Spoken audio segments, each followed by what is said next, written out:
Hey, it's Barry Molt, still getting your small business unstuck. And I'm here today with Tony Drockton from Hammitt, who is one of the entrepreneurs that has reimagined his business. Tony, it's great to see you. Great to see you, Barry. Thanks for having me. I can't really tell if that's a real background or that's actually your home. Well, you'll never know, right? In this virtual world, you can do whatever you want. But I'm in my living room. My office was too small. Well, Hammitt sells really, fabulous handbags that my wife just really loves.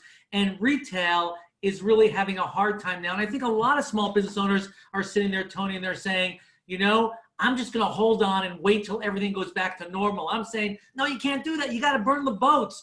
I know you have pivoted really hard to sell your product in a different way. Can you tell us about that?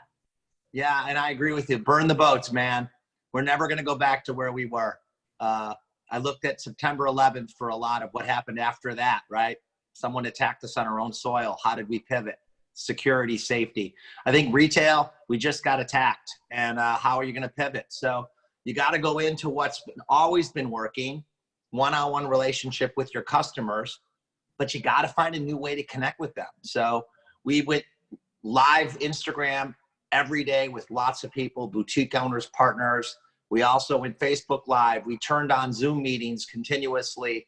We sent out gifts to all of our wholesale partners.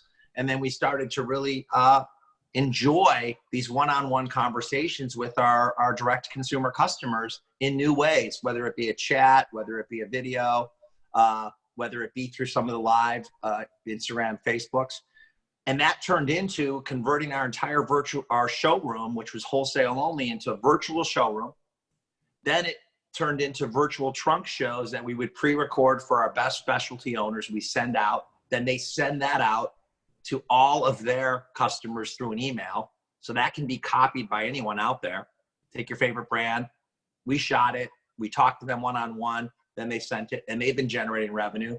And then we thought maybe some of our just individual fans would want to have a 30-minute styling session. We're booked out for 3 weeks. Wow. And it's been our best form. As a matter of fact, now we get group Hammitt happy hours, 10 people, 14 people. They come together from all over the country for a full hour with my team and what used to be a wholesale only showroom, but now it's a direct consumer, almost QV style broadcasting.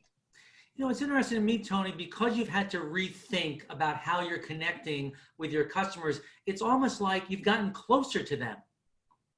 I mean, almost. No, we didn't realize the relationship that we could have one-on-one with our customers, but also without sacrificing the relationship with our specialties, our hotels, and our major departments, because we're kind of balancing both, which I think is key.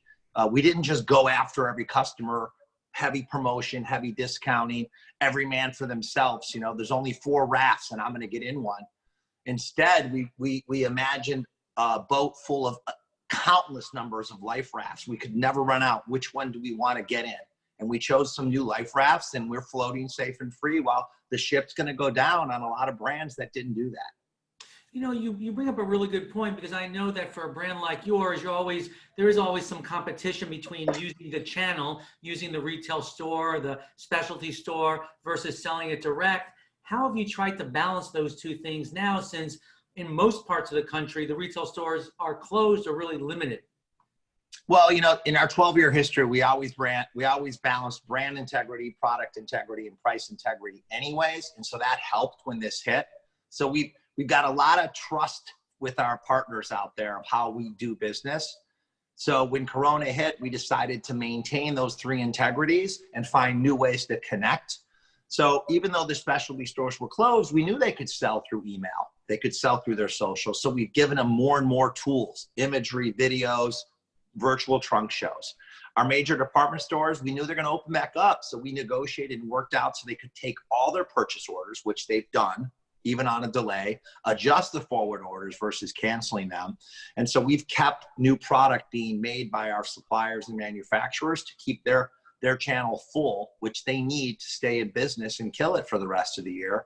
Then we also focused on that direct relationship with all the things I mentioned. So, it's a pivot, but it's a short-term change that we had to do, which will now become a permanent change because everything seems to be working. So Tony, look into your crystal ball now for the rest of the year. What does retail look like? I mean, I think you already have it. Globally, there's a lot of countries that are successfully open and doing well. Even within the US, there's, the grocery store. Kroger put out a 48 page PDF of all the things they've done to stay open and be open. It's amazing. And it's literally, they shared it with the world. So there's a lot of examples for you to look to. Where my crystal ball is safety first, but get back to doing business. So to me, safety is not to continue to stay closed simply because that's financial room. So you have to balance the two. I think we're going to be okay if for the small businesses that really go deep into relationship with their customers, inform them up front of how they've taken precautions to stay safe when they're in their place of business and when they're not. So people will come in and not be afraid, and then get back to doing business.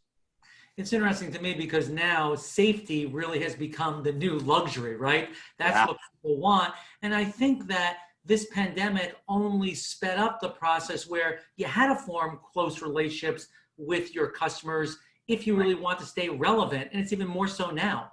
Yes, yes. And I think the customer now is comfortable with small business owners and their team reaching out to them directly. We use not just our social posting, but the direct messaging. So we DM through Instagram, Facebook. We talk to them one-on-one. We get them a text chat.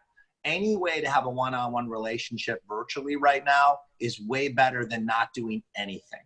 That's for sure. But when you open back up, you can't forget about that because now they're starting to like it. And we don't want our customers to go, where'd they go? So it's something, once you lean into it, you go further and further. I think everybody has that favorite sales associate somewhere that reaches out to them on a birthday or a special occasion. Well, now every day should be a birthday and a special occasion, as long as you do it properly. I think that my wife sometimes gets more email and mail from the retail associates she does business with than her friends.